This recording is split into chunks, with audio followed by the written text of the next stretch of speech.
হচ্ছে জাপানে যদি কেউ রেল লাইনে ঝাঁপ দিয়ে আত্মহত্যা করে, উল্টে সেই ব্যক্তিকেই ট্রেনের সময় নষ্ট করা এবং কিছু টেকনিক্যাল ড্যামেজের কারণে ক্ষতিপূরণ দিতে হয়। একেবারে সোজা কথায় পরিষ্কার করে বলতে গেলে, যে গেল সে তো চলেই গেল, বাকি রয়ে গেল তার পরিবার। তো এই সমস্ত রকম ক্ষতিপূরণ হিসাবে তার পরিবারকেই কিন্তু পেনাল্টি পেতে হয়। একজন মানুষের আত্মহত্যার কারণে গোটা ট্রেনটাই থেমে যায়, কতগুলো মানুষের সময় নষ্ট হয়। আবার একটা ট্রেন থেমে গেলে সবগুলো ট্রেন পরপর থেমে যায়। তো এই সব কিছু চিন্তা করার পর একটা মোটামুটি ক্ষতিপূরণ হিসাবে ওই পরিবারকে জরিমানা দিতে হয়।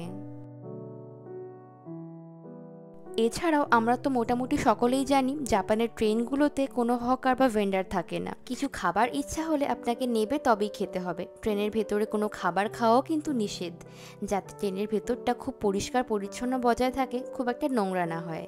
তবে হ্যাঁ, নিশ্চয়ই কোনো পানীয় বা হালকা জল টল আপনি খেতেই পারেন। আবার জানেন তো, এদেশে কিন্তু ট্রেনের